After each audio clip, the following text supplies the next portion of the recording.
옛날 어느 마을에 3년 고개가 있었습니다. 한 번 넘어지면 딱 3년만 산다는 무서운 전설이 있었죠.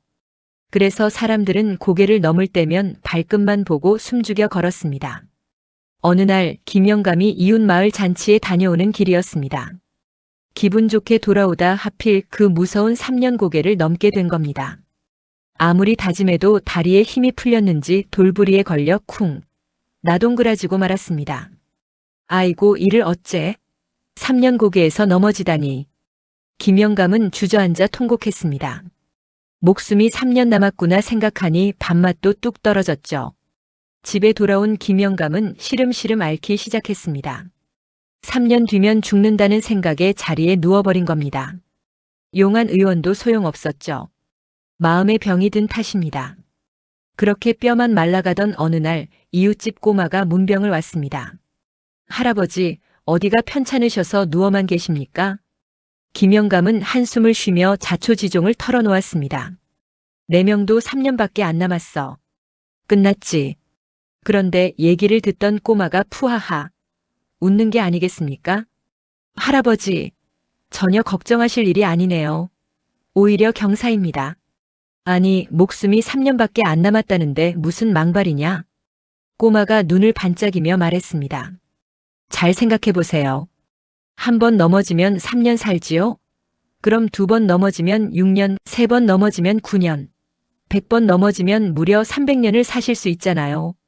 당장 일어나 마음껏 구르십시오. 순간 김영감 머릿속에 번쩍 번개가 쳤습니다. 듣고 보니 그러네. 100번 구르면 300년이구나. 알아 누워있던 김영감이 벌떡 일어났습니다. 그리고는 신발도 짝짝이로 신은 채 3년 고개로 달려갔습니다. 고개에 도착한 김영감은 신이 나서 대굴대굴 구르기 시작했습니다.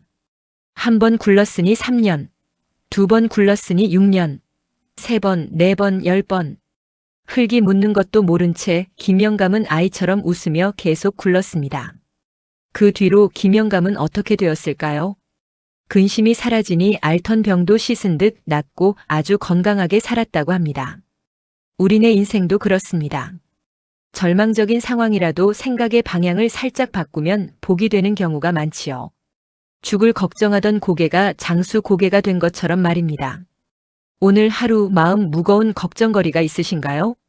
그렇다면 김영감님처럼 생각을 휙 뒤집어 보시는 건 어떨까요? 100번 구르면 300년.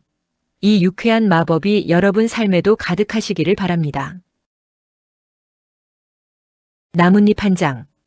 이 작은 나뭇잎 하나가 조선을 뒤흔들고 한 천재적인 개혁가의 목숨을 앗아간 사실을 아십니까? 조선 11대 왕 중종 시절. 반정으로 왕위에 올랐지만 공신들의 눈치를 보며 숨죽여 살던 중종에게 한 줄기 빛처럼 나타난 청년, 바로 역사상 가장 파격적인 개혁가 조광조였습니다. 조광조는 혜성 같았습니다. 전하, 낡고 썩은 조선을 뜯어 고쳐야 하옵니다.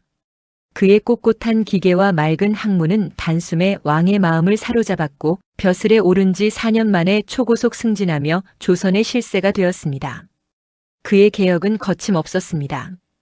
백성의 고혈을 짜내는 세금 제도를 고치고 가짜 공신들의 공운을 싹둑 잘라버리는 위훈 삭제를 단행하여 썩어 빠진 훈구파의 밥그릇을 산산조각 냈습니다. 하지만 너무 맑은 물에는 고기가 살기 어려운 법이죠. 조광조의 엄격한 잣대와 끝없는 바른말에 그를 아끼던 중종조차 서서히 지쳐갑니다.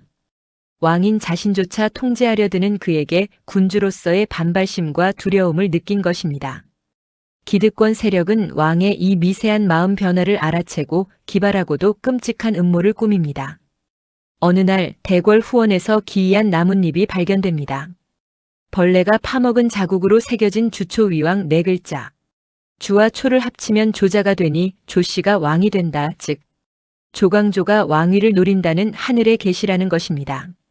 이는 나뭇잎의 꿀로 글씨를 써 벌레가 파먹게 한 훈구파의 교묘한 자작극이었습니다.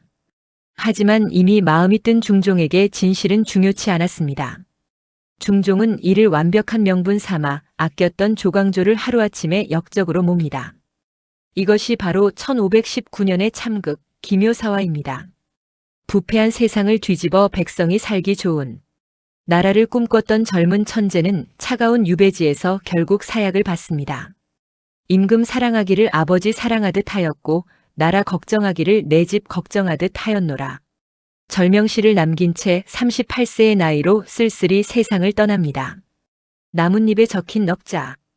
그것은 간신들의 조작이었을까요? 아니면 권력 앞에서 냉혹해진 왕의 변심이 만든 비겁한 핑계였을까요? 너무 순수해서 위험했던 개혁가 조광조. 그가 남긴 꺾인 꿈은 수백 년이 지난 지금도 우리에게 묻습니다. 진정한 개혁이란 무엇이며 사람의 마음은 얼마나 간사하게 변하는지를 말입니다.